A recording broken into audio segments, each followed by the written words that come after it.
Right. Dictionary app, हम एक अब नई एप्लीकेशन बनाने जा रहे हैं जिसको हम कहते हैं डिक्शनरी ऐप। इस डिक्शनरी ऐप से हम बहुत कुछ सीखेंगे। टेक्निकली एप्लीकेशन से हम सीखेंगे कि किस तरह टेक्स्ट इनपुट को, यूजर इनपुट को मैनेज किया जाता है। उसके बाद हम ये सीखेंगे कि किस तरह हम एपीआई से डेटा लोड करते हैं इनिशियली, और जब यूजर कोई इवेंट जनरेट करे यानी बटन क्लिक हो तो एक मजीद एपीआई कॉल हो और डेटा फैच होके आ जाए। उसके बाद हम कुछ नेविगेशंस करेंगे। फॉर एग्जांपल, अगर आपकी स्क्रीन पे दो स्क्रीन्स नज़र आ रही हैं, कि जैसे ही हमारे पास इस प्ले जो स्पीकर आइकन है उस पर क्लिक हो, वॉल्यूम आइकन पे क्लिक हो, तो एक स्क्रीन चेंज हो और उस पर प्ले का बटन है, और जैसे आप प्ले करें तो पीछे एक साउंड जो इस वर्ड को प्रोनाउंस करने के लिए है वो चल जाए। सच में हम ये देखेंगे कि डेटा चूंकि हमारे पास एपीआई से आएगा, तो हम देखेंगे भी ये, इस चीज़ को मेक श्योर करेंगे कि अगर हमारे पास फॉर एग्जांपल किसी ऐसे वर्ड का साउंड इवेंट नहीं आ रहा, कोई ऐसी फाइल नहीं आ रही जिसको हम प्ले कर सकें, तो हम ये शो नहीं करेंगे। तो इस तरह मैनेज करेंगे कि किस तरह हम अपनी एप्लीकेशन से एपीआई कॉल कर सकते हैं। और दूसरा हम ये भी देखेंगे कि जब एपीआई कॉल हो रही हो तो उस वक्त यूज़र को क्या एक्सपीरियंस हो रहा होगा, क्या देख रहा होगा वो। तो हम लोडर जो है यहाँ पे चलाएंगे ताकि हमारे पास यूज़र को ये लगे कि हाँ कुछ चीज़ इन प्रोसेस है, और जैसे होगी तो वो आपके पास आएगा। अच्छा, उसके लिए हमारे पास एपीआईज दो तीन किस्म की हैं।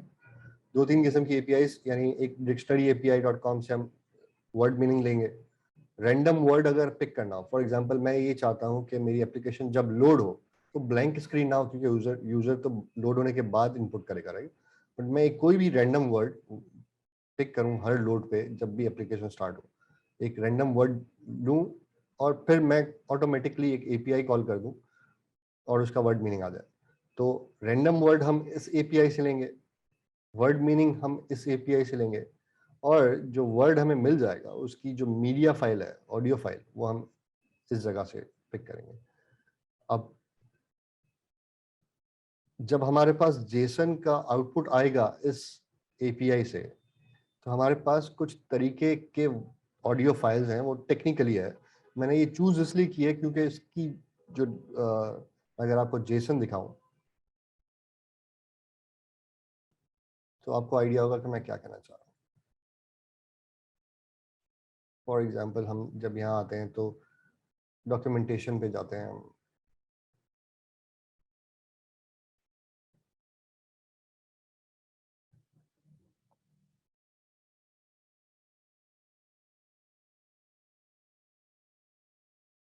राइट, तो डॉक्यूमेंटेशन पे हमारे पास जब नीचे आते हैं तो हमारे पास इस किस्म का कुछ डेटा हमें मिलता है, जिसमें मज़ीद बहुत सारी चीज़ें और भी होती हैं। बट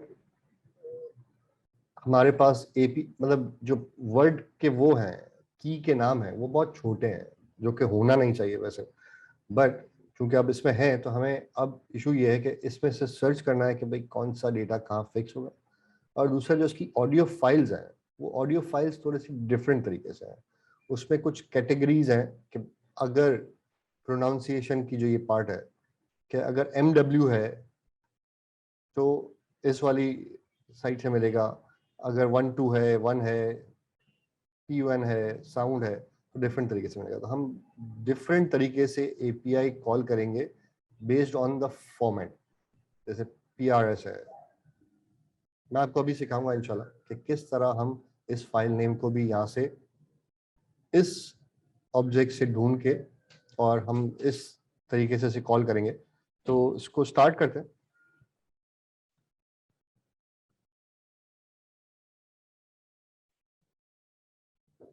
उसके लिए लेट्स डू वन थिंग कि हम सारी चीज़ों को रिमूव कर देते हैं, और उस रिमूव करने के बाद हम स्क्रैच से चीज़ें बनाना शुरू करते हैं। तो उसके लिए जनाब, what I can do is I can simply remove things.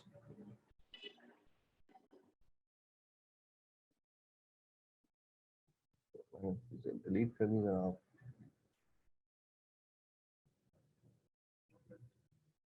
ये डिलीट हो गया, यहाँ पे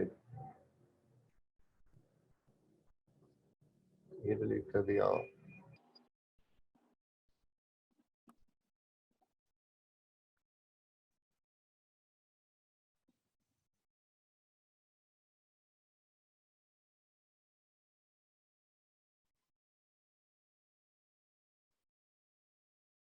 अब हमारे पास एक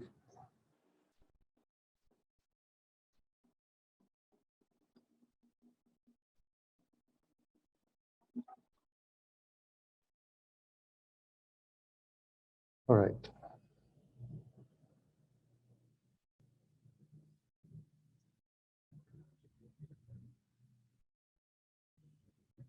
तो ऑल इज सेट नाउ। हम बिल्कुल फ्रेश हो चुके हैं, कुछ भी स्क्रीन पर नहीं है, और अब हम अपनी एप्लीकेशन को बनाना शुरू करते हैं। अच्छा, अब हम कोशिश ये करेंगे कि हम चीज़ों को शुरू से ही वेल स्ट्रक्चर्ड रखें और फोल्डर स्ट्रक्चर भी बनाते रहें। तो उसके लिए सबसे पहले शुरू करते हैं। हमारे पास फॉर एग्जांपल हमें अगर राउट्स की ज़रूरत हो तो हमारे पास राउट्स कितने होंगे? एक तो मेन राउट होगा और दूसरा हमारे पास राउट होगा, समझ लीजिए कि आप साउंड का। तो इनिशियली हम साउंड की बात नहीं करते हैं, इनिशियली हम बात करते हैं कि किस तरह पहला राउट होगा, और फिर आहिस्ता आहिस्ता हम इसको आगे लेके चलते रहेंगे। तो सबसे पहले हम देखते हैं कि हम बनाने के जा रहे हैं। ओके, नेक्स्ट स्क्रीन पे टेक्स्ट इनपुट हमने लेना है, और हमें on type the word will be displayed on UI. हमें सिर्फ इतना करना है कि एक स्क्रीन बनानी है जिसपे टेक्स्ट इनपुट हो, बटन हो, ये बार हो, और जो हम टाइप करें वो यहाँ पे लिखा हुआ आ जाए। तो उसको हम शुरू करते हैं। Before I start, I'll start building the route. अब उसके लिए आपके पास ऑप्शन है जनाब कि आप फोल्डर बनाते हैं। लेट्स से फोल्डर डायरेक्टली इस तरह भी बना सकते हैं, यूआई का एक फोल्डर बनाते हैं, फिर स्क्रीन्स का एक फोल्डर बनाते हैं, और फिर इसमें बनाते हैं डिक्शनरी ऐप। राइट, तो आप देख सकते हैं यूआई का फोल्डर बन गया, डिक्शनरी स्क्रीन का फोल्डर बन गया, डिक्शनरी ऐप यहाँ पे आ गई। अब यहाँ पे हम करते हैं स्टेटलेस विजेट, डिक्शनरी ऐप, ठीक हो गया। डिक्शनरी ऐप, इसको हम रिमूव कर देते हैं।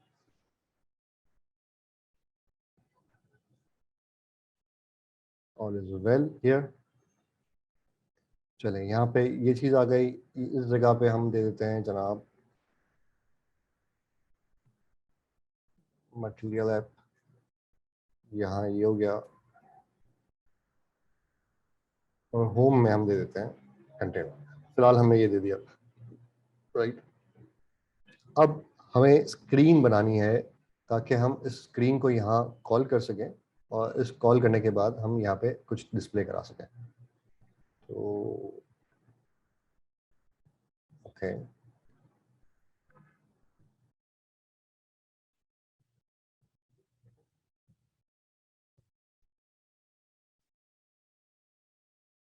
तो स्क्रीन में हम आते हैं डॉट फाइल,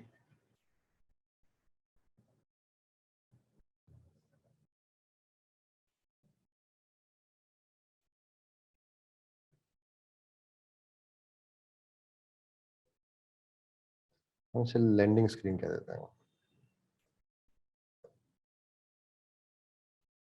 अच्छा, टेक्निकली ये ऐप स्क्रीन के अंदर नहीं होनी चाहिए, ये ऐप को हम बाहर निकाल देते हैं। कूल हो गया। लैंडिंग स्क्रीन में जनाब हमारे पास क्या क्या चीज़ें चाहिए हमें?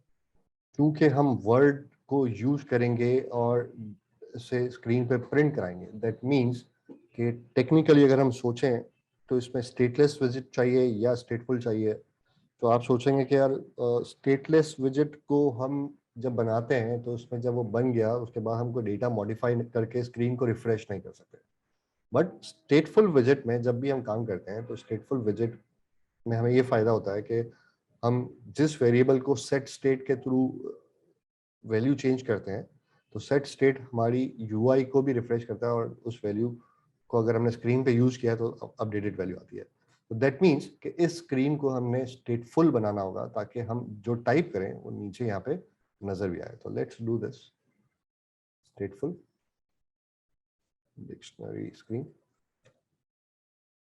कूल. अब इस डिक्शनरी स्क्रीन में ये हटा दिया जनाब. और इज वेल.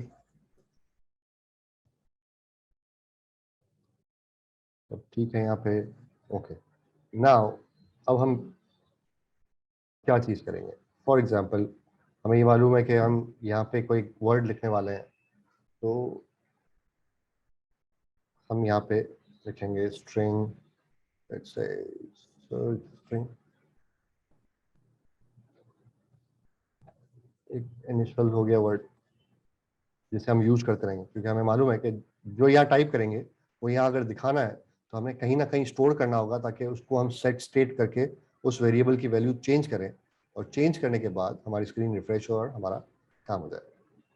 तो ये हो गया जनाब. इसके बाद हमारे विजिट पे हम आते हैं. यहाँ पे स्काफोल्ड विजिट. ऐप बार. ऐप बार बना देते हैं हम सिंपली. Title text. अब मेरे पास ऑप्शन है कि या तो मैं यहाँ पे स्ट्रिंग लिख लूँ या एक फोल्डर और बनाते हैं हम. Constant slash app strings. और इसको हम बना देते हैं जनाब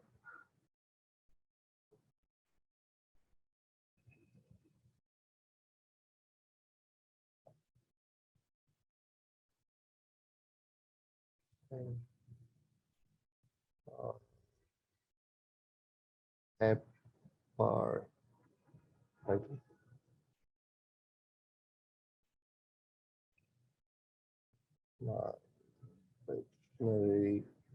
ऐप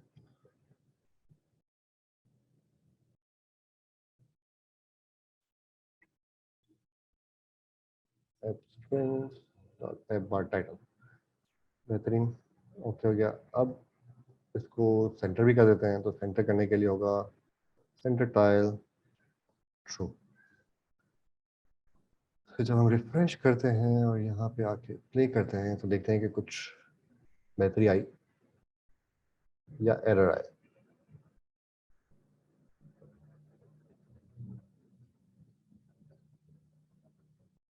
अभी तक कुछ नहीं आया और एक्सपेक्टेड था कुछ नहीं आएगा. बॉडी बॉडी के अंदर कंटेनर दिस. और सबसे इम्पोर्टेंट थिंग, इस स्क्रीन को हमने ऐप में जाके चलवाना भी है. Now let's do this.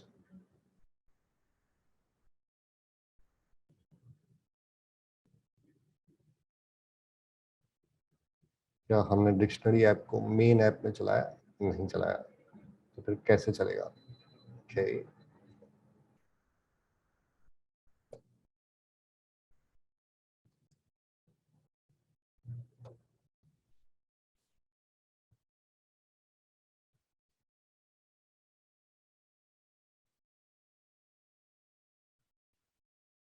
Cool.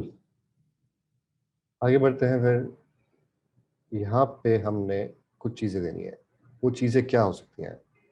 For example हम चाहते हैं कि डिक्शनरी ऐप के बाद हमारे पास एक लाइन में ये आ जाए, टेक्स्ट बॉक्स आ जाए, आइकन आ जाए, फिर दूसरी लाइन में ये बटन आ जाए, तीसरी लाइन में ये बार आ जाए और फिर वर्ड आ जाए. तो दैट मीन्स कि हम जब वर्टिकल चीज़ों की बात करें तो हमारे जहन में एक ही चीज़ आनी चाहिए. वर्टिकली जाना है तो कॉलम है, हॉरिजॉन्टली जाना है तो रो है. तो एक कॉलम में अगर एक लाइन में वर्टिकली ज़्यादा चीज़ें हैं, दैट मीन्स कि हमें सिंपली कॉलम यूज करना है. हमने कॉलम यूज किया. अब यहाँ पे हम चिल्ड्रन देंगे क्योंकि मल्टीपल चीज़ें हैं तो चिल्ड्रन हमें देना है. और चिल्ड्रन देने के लिए अब मेरे पास टेक्स्ट इनपुट मुझे चाहिए. इस टेक्स्ट इनपुट के लिए मैं क्या काम कर सकता हूँ? मैं ये काम कर सकता हूँ कि जो डिफॉल्ट टेक्स्ट इनपुट है वो मैं यूज कर लूं, या मैं इसको थोड़ा सा अपने हिसाब से चेंज करूं, उसको डेकोरेट करूं और एक कस्टम इनपुट बना लूं। तो मैं ये करने जा रहा हूं कि मैं यहाँ पे कुछ आगे बढ़ने से पहले एक कस्टम विजेट बनाऊंगा और उस विजेट के अंदर हम काम करेंगे इस टेक्स्ट इनपुट का। मैं एक फोल्डर बनाता हूँ विजेट्स, और उसके बाद जनाब, ओहो मैंने फाइल बना दी।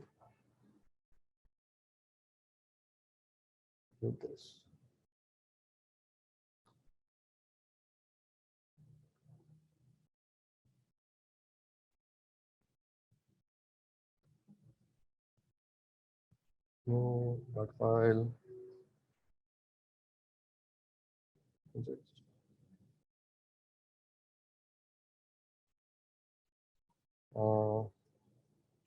कस्टम इनपुट फोल्डर बन गया और ये फाइल बन गई। कस्टम इनपुट विजेट को हमने स्टेटलेस बनाना है। इसका नाम रख देते हैं कस्टम इनपुट। नाम आप कुछ भी रख सकते हैं, बट इस वक्त मैं कस्टम इसलिए लिख रहा हूँ आगे, ताकि आइडिया हो हमें, जब कोड को एग्जाम्पल को रीड करें दोबारा तो हमें कोई कंफ्यूजन ना हो। ओके, यहाँ पे हम जब कस्टम इनपुट करेंगे तो हमें कुछ चीज़ों की जरूरत पड़ेगी, बट फिलहाल हम इसे हटा देते हैं। इसके बाद हमारे पास जो बिल्ड फंक्शन है उसमें हमें क्या चीज़ चाहिए। जब हम फ्लटर में किसी टेक्स्ट इनपुट की बात करते हैं तो उसके लिए हमारे पास टेक्स्ट फील्ड विजेट मौजूद है जो फ्लटर हमें देता है, और उस टेक्स्ट फील्ड में हम बहुत सारे काम कर सकते हैं। इस टेक्स्ट फील्ड में जब क्लिक हो तो क्या हो, स्टाइल इसका क्या होना चाहिए, अलाइनमेंट किस तरह होना चाहिए, कीबोर्ड टाइप किस तरह होनी चाहिए, टेक्स्ट की डायरेक्शन लेफ्ट राइट हो या किस तरह हो, ऑटो करेक्ट हो नहीं हो, बहुत सारी चीज़ें हमें वो देता है। तो हमें टेक्निकली टेक्स्ट फील्ड ही चाहिए, बट उससे पहले हमें कुछ चीज़ें देखनी है कि हमारी ख्वाहिश ये है कि इस टेक्स्ट फील्ड को जब हम करें तो उसके आसपास पैडिंग मौजूद हो, यानी ऊपर से भी कुछ गैप हो, नीचे से भी कुछ गैप हो। उसके लिए सबसे पहले हम कर लेते हैं कंटेनर यूज। कंटेनर यूज कर लेते हैं। इस कंटेनर के अंदर हम पैडिंग दे देते हैं, let's say as insert all कर लेते हैं। ऑल के अलावा भी आपको याद होगा क्या ऑप्शन है। अगर सिर्फ वर्टिकली स्पेस देना है तो ये करेंगे, हॉरिजॉन्टली देना है तो ये करेंगे, लेफ्ट राइट किसी एक जगह मखसूस देना है तो हम ओनली यूज करेंगे ऑल, मतलब चारों तरफ से। हम दे देते हैं 8 15.0। ओके, कंटेनर एक ही आइटम लेता है, चाइल्ड है उसका। इस चाइल्ड में हम दे देते हैं टेक्स्ट फील्ड। अब इस टेक्स्ट फील्ड में हम क्या क्या चीजें यूज करेंगे। Let's say style. स्टाइल क्या होना चाहिए भाई, text style color is equal to colors dot black कर देते हैं कि हमें ब्लैक कलर चाहिए जनाब। ओके, एंड और क्या चाहिए, फॉन्ट साइज 10 कर लेते हैं। कूल हो गया।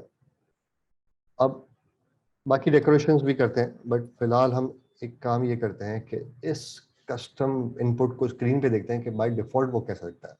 अब ये कस्टम इनपुट कहाँ जाएगा, ये यहाँ आएगा चिल्ड्रन में।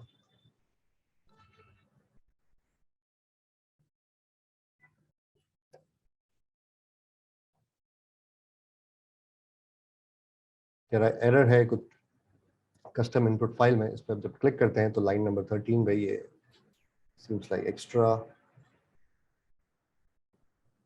कुछ चीज़ें गलत हो गई हैं। Okay, this will come like this. Okay,